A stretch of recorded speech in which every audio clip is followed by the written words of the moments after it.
再来远点，别下去啊！但是，好了，停。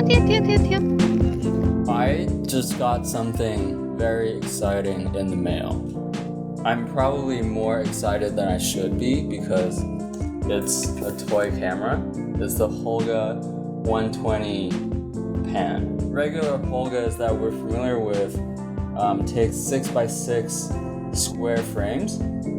This takes 6x12. I believe that it's actually 6x14 because of the inaccurate manufacturing, I guess. Oh, look at that. Comes with a strap, whatever, and anyways, wow. It's so light. This is like probably lighter than my phone. And this is how you open it. I'll probably show more of this, like how to use it when I'm actually shooting. We went to a lake in Burnaby to take some photos. I see a lot of film photographers on YouTube filming themselves loading the camera. It has become a thing that's a little bit cliche, but I had to show the loading process of this camera because it's just so clunky. For those of you who's familiar with Holga, you know that the signature look of the Holga is the light leaks. But what if you don't want the light leaks? Then you have to tape everything every time you load the film, and it's a really big waste of tape. So the way you advance the film is by looking through the little red window in the back. The film is protected by the backing paper, so light won't hit the film, I guess. And there's actually like little numbers on the backing paper that shows you which frame you're on. The operation of the camera is really simple. It's zone focusing, so you really just have to guess. The shutter looks really simple, but I think it's a really genius design. As you can see here, it's just triggered by the spring, and the amount of time that it's open is roughly 1/100th of a second.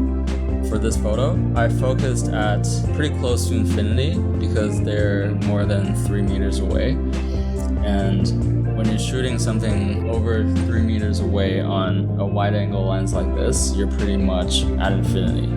And later I found out that the problem with this softness is that the position of the lens when it's at infinity is like 1 millimeter farther away from the film plane than it should be. So there's really no way around it. It's just not sharp.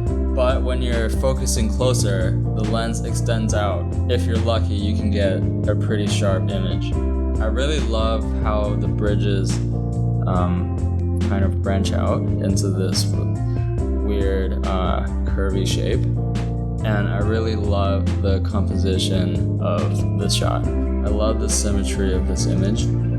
But again, it's not sharp at all. You can probably print at maybe 10 inches wide maximum.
I'm shooting HP5 400 ISO, and let's take it home and develop it. And after we develop it, I'm going to show you some more photos from the roll. This bottle is Xtol. I mixed up a batch of 5 liters last year, and it's lasted me a really long time. So the thing that I do before I develop is to test the developer. Usually I'll just find a scrap piece of film that's not been developed yet, obviously, and I dump in a little bit of the developer, and if it changes colors, that means it works. If it doesn't, then it's probably dead.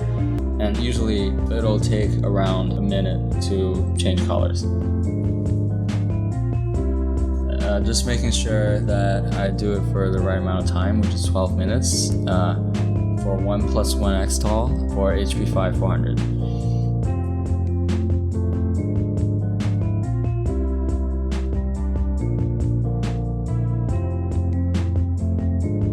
And there it is.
Alright guys, that's it for this episode. If you want to see me completely destroy this camera and turn it into a real camera with a real lens, subscribe and I'll show you that next week. Peace.